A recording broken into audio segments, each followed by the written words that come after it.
नमस्कार दोस्तों, वायरल तक में आपका स्वागत है। दोस्तों, अभी न्यूज़ रूम में आए हैं हमारे शैलेश पांडे सर और इनसे अभी बात करेंगे कुछ मुद्दों पे। और ये इनका जीवन काफ़ी संघर्षमय रहा है और ये अभी भी जीवन में जब सफल हो गए तब भी काफ़ी समाज सेवा में रुचि रखते हैं और समाज सेवा करते हैं। और हर प्रकार से, या फिर अपने राजनीति फील्ड में हो उसमें भी ये समाज सेवा करते हैं। इनका एक अपना फाउंडेशन है, कर्तव्य फाउंडेशन, उसके थ्रू भी लोगों का समाज सेवा करते हैं। और साथ ही साथ इनका एक ट्रैवल एजेंसी है, पूजा वैष्णवी ट्रैवल्स करके, उसके माध्यम से भी लोगों का सेवा काफ़ी करते हैं। तो अंकल, सबसे पहले तो आपका बहुत बहुत स्वागत है।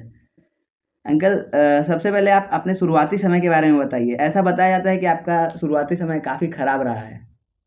नहीं, ऐसा कुछ नहीं है। जी। मेरा जन्म एक्चुअल नागपुर का ही है। बाय बर्थ मैं नागपुर का ही हूँ।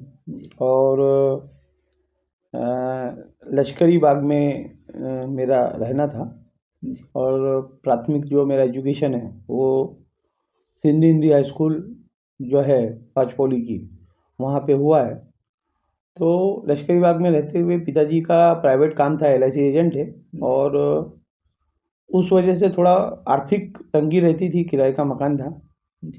तो उस वजह से ऐसा उस समय जो परिस्थिति थी वो थोड़ी सी कमज़ोर थी। और एजुकेशन करते समय भी थोड़ा सा कठिनाइयाँ आती थी, क्योंकि आर्थिक रूप से कमज़ोर रहने की वजह से, जी।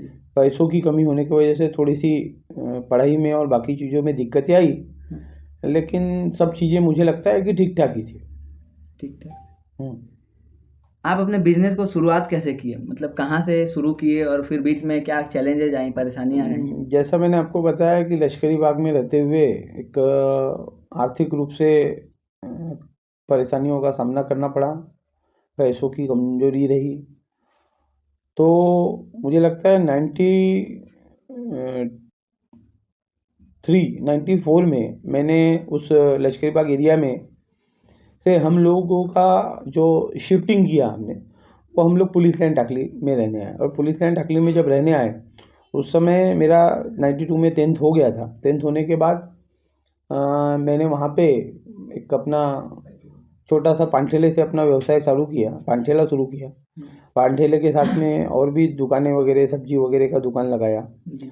और उसमें जब बाकी घर के फैमिली मेम्बर, पिताजी वगैरह आने लगे, तो मैंने अपने बिजनेस को बढ़ाने के लिए या काम धंधे को बढ़ाने के लिए मैंने ऑटो, पीएमआरवाई में पहला मैंने ऑटो का लोन लिया और ऑटो मैंने स्टार्ट की। 97 में मैंने ऑटो खरीदा। और 97 से 2001 तक मैंने ऑटो चलाया। वैसे मुझे ऐसा लगता है कि मुझे जो याद है अच्छे से, कि मैं 6वीं 7वीं क्लास में था, तब से ही मैं काम धंधे की ओर थोड़ा ध्यान देता था। और तब से ही थोड़ा सा परिवार को क्या मदद हो सकती है उस ओर ध्यान देते हुए कुछ न कुछ काम मैं करते रहता था और पैसों को जनरेट करता था, इनकम जनरेट करता था। फिर 2001 तक तो आप ऑटो चलाए, उसके बाद का कैसा सफ़र रहा? 2001 तक मैंने ऑटो चलाया। और पीएमआरवाई में जब मैंने ऑटो लिया था, तो उस समय की कंडीशन काफ़ी ख़राब थी। यानी पीएमआरवाई में 2750 रुपये भर के मैंने ऑटो खरीदा था। वो पैसा भी मुझे आज तक याद है कि 3000 रुपये मैंने उस समय इंटरेस्ट पे लेकर, वो 3000 रुपये मैंने ऑटो का खरीदा था। और धीरे धीरे उस समय यूनियन बैंक में गावंडे साहब मैनेजर थे। जी। तो उनका, मुझे लगता है जब मैं गया था तो एक शब्द उनका मुझे अभी भी याद है, जी।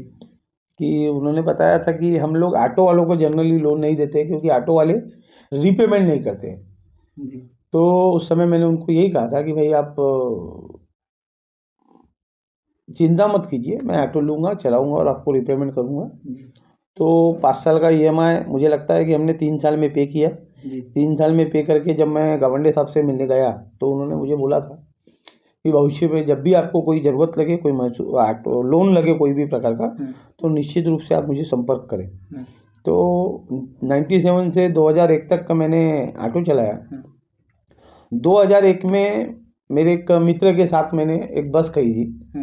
तो हमारे 2001 में जब हमने बस खरीदी, उस समय एक हाई कोर्ट का जीआर आया था कि आप ऑटो के अंदर सब स्कूल के 5 ही बच्चे लेके जा सकते हैं। तो उस वजह से मैंने एक डिसीजन लिया कि भाई हम बस क्यों ना खरीद लें। और उस समय हमने एक महिंद्रा की बस खरीदी।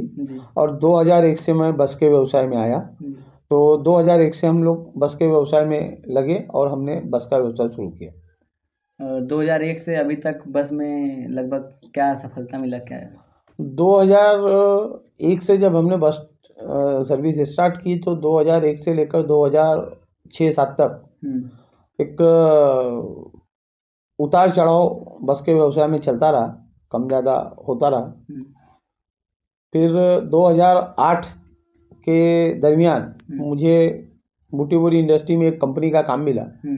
तो वहाँ से जब मैं बूटी-बोरी इंडस्ट्री में काम करने के लिए गया तो वहाँ से फिर जो बस के व्यवसाय में जो ग्रोथ मुझे दिखने लगी और काम मिलने लगा, तो धीरे धीरे 2008 के बाद आज 2022 ख़त्म होते आ रहा है। तो आज एक अच्छा खासा व्यवसाय मुझे लगता है कि पूजा वैष्णवी बस सर्विस के माध्यम से हमने इस्टेब्लिश किया है। अच्छा खासा व्यवसाय है, अच्छी खासी बसेस, नियर अबाउट 100+ बसेस आज हमारी नागपुर शहर और वर्धा, बुल्डाना, वाशिम और चंद्रपुर इन भागों में हमारी, अमरावती इन भागों में हमारी बसेस कंपनियों को, स्कूलों को और कॉलेजों को सर्विस दे रही है। चलिए, व्यवसाय का तो हो गया। अब राजनीति में कब से आए, क्या रुचि थी, किस तरह से इसमें आना हुआ? राजनीति में आने का भी मेरा जो समय था वो 90, जैसा मैंने बताया कि 94-95 में जब मैं लश्करी बाग छोड़ के पुलिस लाइन टाकली में रहने आया, तो उस समय वहाँ पे 97 का एक नागपुर महानगर पालिका का इलेक्शन था। तो 96 के आसपास मेरी मुलाकात रघुनाथ मालीकर गुरुजी, जो मेरे राजनीतिक गुरु बोलिए या जिन्होंने मुझे राजकारण में, समाज सेवा में आने के लिए प्रोत्साहित किया, तो मैं 96 में उनके साथ जुड़ा।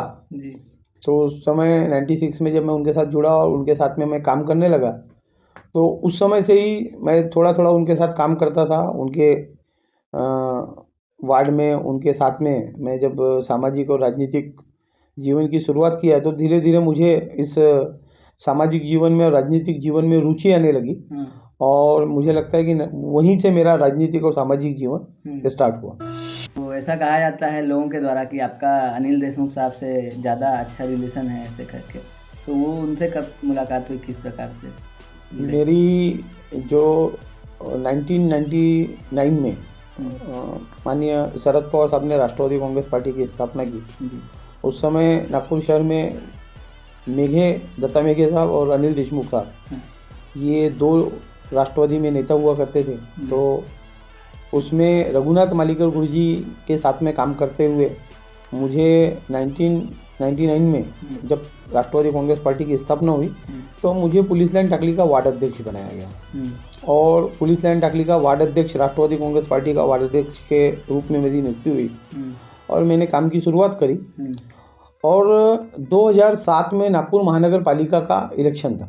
तो 2007 में जब नागपुर महानगर पालिका का इलेक्शन था, उसके पहले जो पार्टी में टिकट और बाकी चीज़ों की लिए हमने वहाँ पे फॉर्म भरा और मैं अनिल देशमुख साहब से, मैंने उस समय नागपुर महानगर पालिका में मुझे लड़ना है ऐसी टिकट की मांग की। तो उस समय उन्होंने बताया कि भाई हम टिकट नहीं दे सकते क्योंकि हमारे पार्टी के जो नगर सेवक है, सिटिंग कारपोरेटर है, तो हम लोग हो सकता है उनको टिकट दे। तो उस समय उनका मेरा एक वहाँ पे शाब्दिक ये भी हुआ कि भाई मैं अगर काम कर रहा हूँ तो मुझे टिकट मिलनी चाहिए, बहस हुआ एक तरह। बट किसी कारणवश उस समय टिकट मेरी कटी और जीतवश मैंने नागपुर महानगर पालिका का इलेक्शन लड़ा और मुझे लगता है कि जो राष्ट्रवादी कांग्रेस पार्टी का उस समय कैंडिडेट था उनसे ज़्यादा मत मुझे मिले। लोगों ने अच्छा रिस्पांस दिया और काफ़ी अच्छे वोट मिलने के बाद मैं भले पराजित हुआ, लेकिन 2007 का जो नागपुर महानगर पालिका का इलेक्शन था वो मेरे जीवन का इसलिए टर्निंग पॉइंट बना कि उस समय जिस प्रकार से लोगों ने मुझे सहायता दी, लोगों ने मेरी मदद करी और उस समय मैं ऑटो चलाता था, तो मुझे लगता है कि मुझे आज भी याद है कि कुछ 30-32 हज़ार रुपये में पूरा नागपुर महानगर पालिका का इलेक्शन, फॉर्म भरने से लेकर बैनर पोस्टर होर्डिंग तक सब कुछ उसके अंदर 32 हज़ार रुपये के बजट में मैंने इलेक्शन लड़ा था, तो उसमें लोगों का काफ़ी सहयोग था, लोगों ने काफ़ी प्रोत्साहित किया था, लोगों ने काफ़ी मदद की थी। और उस समय मुझे तकरीबन 500 मत वोट मुझे मिले थे। तो उस समय एक जिद जो थी समाजकरण की और राजनीति के लिए, वो एक जिद मन में सवार हुई और मुझे उसके बाद से मैंने कहीं भी पीछे मुड़ के नहीं देखा और लगातार समाज सेवा में आगे बना रहा। और इलेक्शन के रिजल्ट आने के बाद ही, मतलब दूसरे 2 या 3 दिन बाद ही साहब ने मुझे घर पे बुलाया, बंगले पे बुलाया कि भाई अब जो हुआ है, इलेक्शन हो गया, रिजल्ट आ गया, लेकिन मुझे लगता है कि आपने इस क्षेत्र में अच्छा काम किया है, तभी आपको लोगों ने सराहा है। तो अब आप राष्ट्रवादी कांग्रेस पार्टी में मेरे साथ रह के आप अपना राष्ट्रवादी कांग्रेस पार्टी का काम करो, आगे जो भी होगा आपकी मदद की जाएगी। तो इस प्रकार 2007 नागपुर महानगर पालिका के इलेक्शन के बाद मेरे संबंध माननीय माजी गृह मंत्री अनिल देशमुख साहब से हुए। मतलब कहने का मतलब है कि वो आपको पहले इग्नोर करे, लेकिन फिर आपके सफलता के बाद ही वो आपके साथ हैं। नहीं, ऐसे इग्नोर करे ये नहीं बोला जा सकता, क्योंकि होता कैसा है कि राजकारण में, समाजकारण में वो काफ़ी उनका मान सम्मान है, बड़े व्यक्ति है, काटोल मतदार संघ का क्षेत्र का प्रतिनिधित्व करते हैं जी। तो नागपुर के विषय में उन्हें कम जानकारी थी उस समय। और जो सिटिंग कारपोरेटर रहता है और पार्टी के बड़े पदाधिकारी रहते हैं, उस समय उन्होंने जिस प्रकार से उनको फीडिंग किया, जिस प्रकार से उनको बताया, उस प्रकार से उन्होंने समझा। लेकिन मेरा भी ये मानना है कि आप सामाजिक क्षेत्र में हो या राजनीतिक क्षेत्र में हो या जो भी जगह आप काम करते हो, तो रिजल्ट जो है, रिजल्ट मायने रखता है, रिजल्ट आपको आगे बढ़ाता है। भले वो मैं इलेक्शन में आ रहा हूँ, लेकिन मुझे जब लोगों ने जिस प्रकार से मदद की और मुझे एहसास हुआ कि आप लोगों की भलाई करोगे, लोगों का काम करोगे, तो निश्चित रूप से आपको लोगों का सपोर्ट मिलेगा और आपको सफलता मिलेगी। तो उसमें अनिल देशमुख साहब ने मुझे नज़रअंदाज किया, मैं ये नहीं बोलूँगा, ये बोलता हूँ कि उसके बाद 2007 के बाद में मुझे इतना ज़रूर मालूम है कि देशमुख साहब ने हर जगह जहाँ मुझे मदद लगी, जहाँ कहीं भी ऐसा मुझे लगा कि मुझे देशमुख साहब की मदद लेनी चाहिए, वहाँ मैंने उनको आवाज़ दी, वहाँ उनको मैंने बताया और उन्होंने मुझे हर संभव मदद करने का काम किया। तो आप राजनीति में आए तो उससे पहले से समाज सेवा में रुचि था, यानी बचपन से ही समाज सेवा में रुचि था, या फिर राजनीति में आने के बाद समाज सेवा शुरू की? देखिए, 2 चीज़ें। सबसे पहली बात तो ये है कि जैसा मैं आप लोगों ने आपको बताया जी कि बचपन से लेकर जो 10वीं 12वीं क्लास तक का जो मेरा सफ़र है, वो काफ़ी कठिनाइयों भरा रहा। पैसों की तंगी की वजह से, आर्थिक कमजोरी की वजह से। तो उस दरमियान दिमाग में, मन में एक विषय हमेशा रहता था कि थोड़ा बहुत काम करना है, पैसा कमाना है।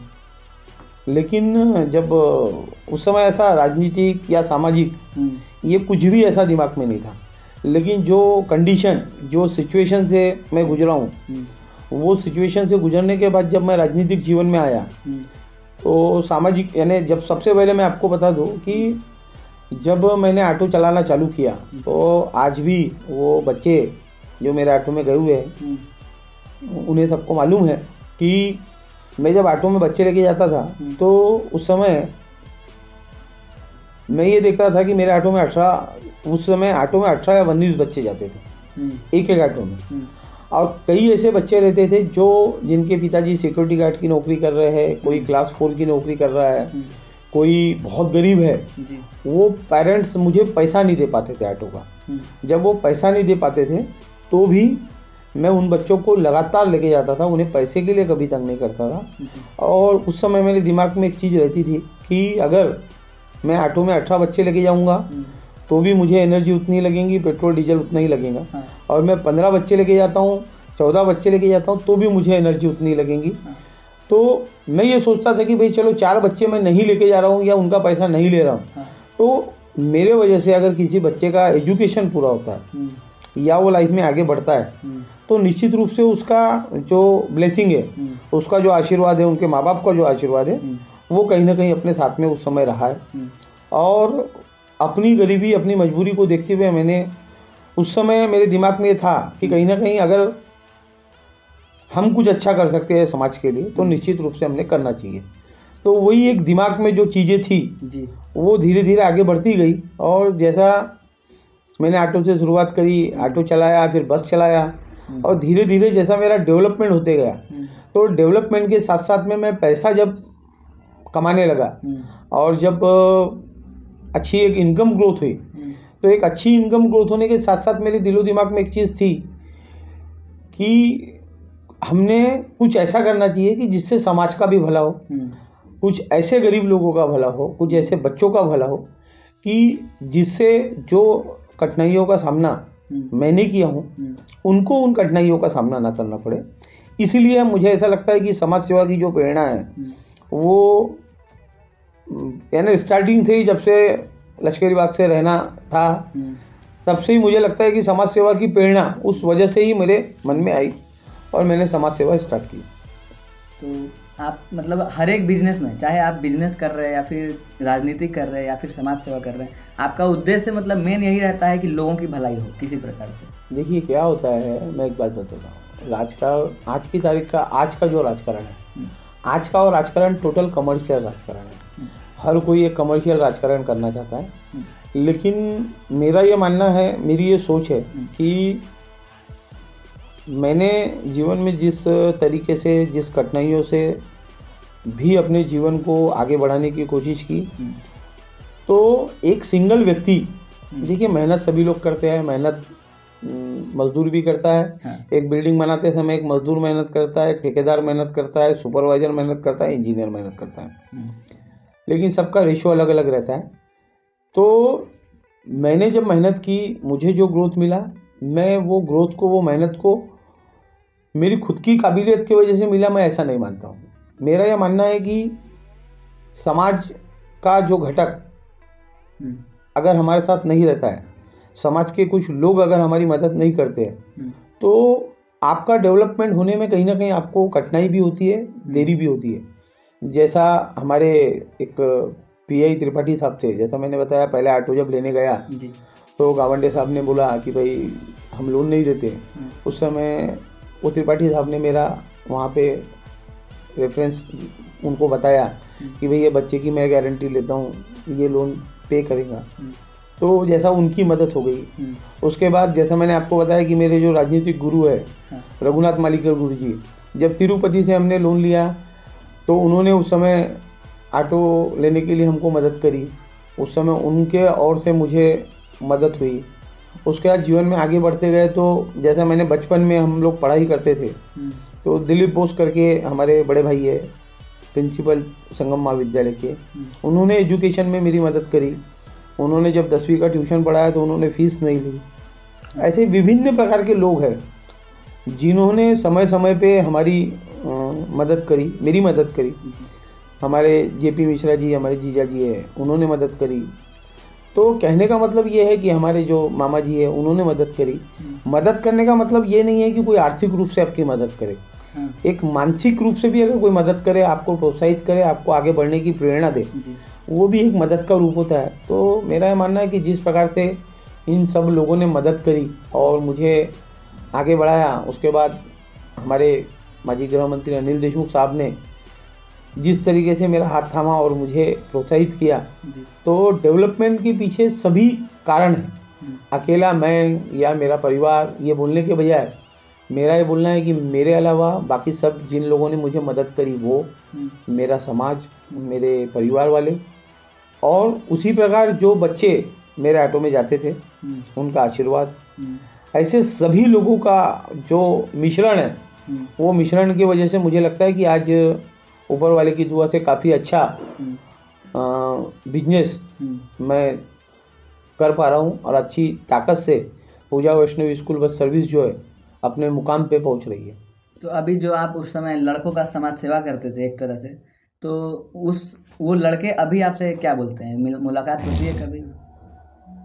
अभी काफ़ी लड़कों से मुलाकात होती है, काफ़ी लड़कों से बातचीत होती है। उसमें से एक लड़का आईपीएस हो चुका है, जी।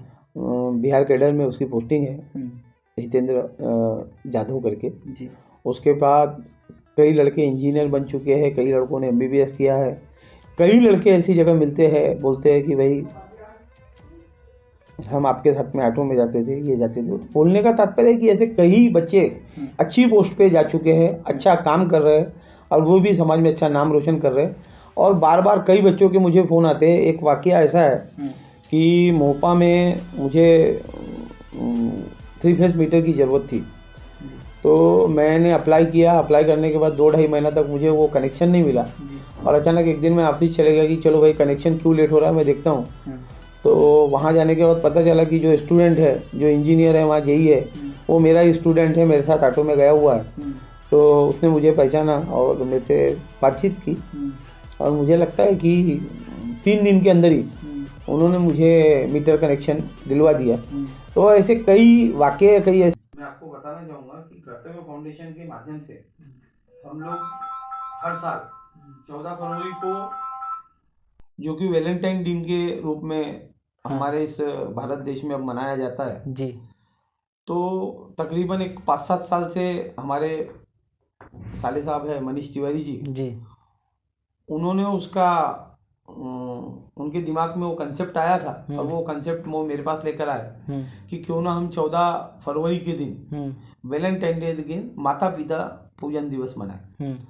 और हमने तकरीबन आज से 7-8 साल पहले 14 फरवरी वैलेंटाइन डे के दिन माता पिता पूजन दिवस मनाना शुरू किया, क्योंकि 14 फरवरी वैलेंटाइन डे यानी प्रेम दिवस के रूप में मनाया जाता है जी। अब प्रेम अगर आपको करना है तो प्रेम जरूरी नहीं कि आप अपनी प्रेमिका से ही करें या अपनी गर्लफ्रेंड से करें। मेरा यह मानना है कि प्रेम आप आपके गुरुजनों से भी कर सकते हैं, आपके माता पिता से भी कर सकते हैं। तो हमारी जो भारतीय संस्कृति रही है कि भगवान जो है वो माँ बाप में ही रहता है और माँ और पिताजी ही हमारे भगवान रहते हैं। तो 14 फरवरी का जो हमने नियोजन, जो हमने माता पिता पूजन दिवस के रूप में मनाया, एक अच्छा कार्यक्रम हमारे क्षेत्र में वो होता है। तकरीबन 1000-1500 लोग उस कार्यक्रम में शिरकत लेते हैं, आते हैं और अपने अनुभव शेयर करते हैं। तो इस प्रकार से ऐसे कर्तव्य फाउंडेशन के माध्यम से और बाकी चीज़ों के माध्यम से हम समाज सेवा निरंतर करते रहेंगे और करते आ रहे हैं, करते रहेंगे। और एक बात मेरे दिल में हमेशा रहती है जी कि राजनीतिक आज की तारीख में जो आज का राजनीतिक छवि है वो लोगों का परिदृश्य जो है राजनीति का वो लोगों को काफ़ी खराब दिखने लगा है जी। लेकिन मैं जो राजनीति देखता हूँ या मेरे आंखें जो राजनीति देखती है, मेरा यह मानना है कि राजनीति में जब तक आप रहेंगे नहीं, राजकारण में जब तक आप रहेंगे नहीं, आप अपने अच्छे लोगों को जब तक आप चुन के लाने का प्रयास नहीं करेंगे, जब तक राजनीति अच्छी नहीं हो सकती। और अच्छे लोगों को चुन के लाने के लिए हर सामान्य व्यक्ति को राजनीति में रुचि रखनी पड़ेगी, राजनीति में आना पड़ेगा और मेरिट स्टूडेंट देख के राजनीति में भी अगर मेरिट स्टूडेंट अगर देखते हैं, मेरिट देखते हैं, तब जाके राजनीति में अच्छे दिन आएंगे। तो इस प्रकार से कैसा है कि राजकारण हो, समाजकारण हो, इसमें सबकी जो कर्तव्यता है, सबकी जो ड्यूटी है जी, वो सभी की ड्यूटी है, चाहे वो एक कॉमन आदमी हो, चाहे वो एक बड़ा व्यक्ति हो, चाहे कोई राजनीतिक व्यक्ति हो, चाहे कोई सामाजिक व्यक्ति हो। और आने वाले यंग पीढ़ी को, आने वाले जनरेशन को भी मैं बताऊंगा जी कि देखिए बहुत स्कोप है भविष्य में, बहुत जिंदगी बहुत छोटी है, समय बहुत है, स्कोप बहुत है। आप कुछ अच्छा करने की कोशिश मन में रखिए। निश्चित रूप से मुझे लगता है चाहे बिजनेस करिए चाहे जॉब करिए, अगर आप पूरी तरीके से डेडिकेटेड रहेंगे, पूरी तरीके से उसमें ईमानदारी से कार्य करेंगे, तो निश्चित रूप से मुझे लगता है कि हर आदमी को कहीं ना कहीं मौका जरूर हासिल होगा। एक अंतिम सवाल जो काफ़ी इंटरेस्टिंग है और लोग काफ़ी ये सवाल जानना चाहते हैं इसका जवाब। आपके लाइफ में कोई लड़की आई कि नहीं कभी इस समय के बीच में? नहीं ऐसा, यानी क्या है ईमानदारी से जवाब दीजिएगा। मैं बताता हूँ आपको जी। कि कॉलेज लाइफ में जब हम लोग कॉलेज लाइफ तो मैं कभी गया ही नहीं, क्योंकि जैसा मैंने आपको बताया कि सिंधी हिंदी में 10वीं तक का एजुकेशन हुआ। 10वीं तक का एजुकेशन होने के बाद आर्थिक परिस्थिति बहुत ख़राब थी, और 6वीं 7वीं क्लास से ही मैं काम धंधे की और पूरी ताकत से लगा, और कुछ न कुछ काम धंधा करते गया। उसके बाद मैकेनिकल ब्रांच में अंजुमन पॉलिटेक्निक में मैंने डिप्लोमा के लिए एडमिशन लिया।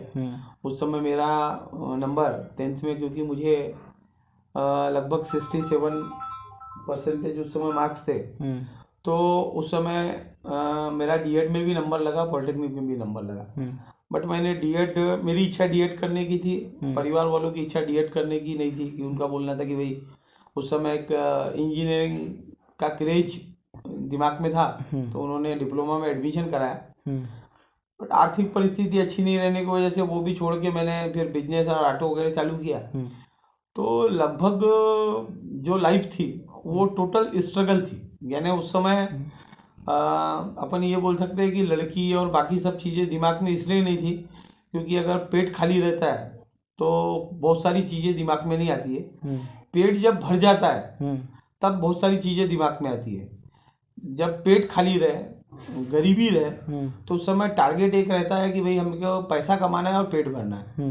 तो लाइफ में ये हुआ कि पेट खाली था, टारगेट पैसा कमाना था, तो बस उसी के पीछे पड़े रहे। और ऑटो चलाते समय ही मेरी शादी हो गई। और शादी होने के बाद फिर लड़की का तो कोई सवाल ही पैदा नहीं होता, क्योंकि जब माँ दुर्गा छाती पे सवार हो जाती है, बीबी घर आ जाती है, तो बाकी सब चीज़ें अपने आप खत्म हो जाती है जी। तो उसके बाद तो कहीं ऐसा कुछ, यानी और एक ही चीज़ रही कि लाइफ में, जैसा मैंने आपको बताया कि पेट खाली था, उद्देश्य ये था कि पेट भरना है, पैसा कमाना है।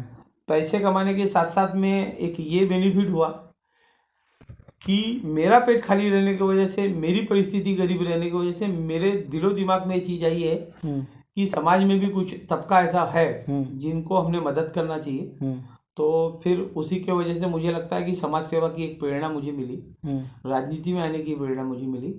और आपके चैनल को बताने में ये गर्व भी महसूस हो रहा है, अच्छा भी लग रहा है कि आज पूजा वैष्णवी स्कूल बस सर्विस जो है उसकी तकरीबन 100+ बसेस विदर्भ के विभिन्न क्षेत्रों में अपना सर्विस का देने का काम कर रही है जी। लगभग 150 परिवारों को रोजगार देने का काम हमारे पूजा वैष्णवी स्कूल बस माध्यम से हमने किया है। यानी एक 150 खुशहाल परिवार आज हमारे साथ में जुड़ा हुआ है। तो मुझे लगता है कि मेरी जो लाइफ है वो लाइफ की ये सबसे बड़ा अचीवमेंट है और सबसे बड़ी मेरी जीत है, मुझे ऐसा लगता है। और रही बात राजनीति की, तो राजनीति में मैंने देखा हूँ हार जीत ये राजनीति का एक पार्ट है। पहलवान अगर मैदान में उतरेगा तो हारेगा या जीतेगा, लेकिन मैदान में उतरने की जो ताकत है वो जनता की ओर से मिलती है। जनता का प्यार, जनता का सम्मान जी, जनता का जो मजबूत इरादा है मेरे प्रति, वो आज भी मेरे साथ है। आज भी मुझे लोगों का प्यार मिलता है। तो ये निरंतर जब तक मैं जीवित हूँ मुझे लगता है ये मिलता रहेगा। और जब तक मैं जीवित हूँ समाज सेवा मेरे हाथों से ऐसी होती रहेंगी और ऐसा ही मेरा कार्य निरंतर चलता रहेगा।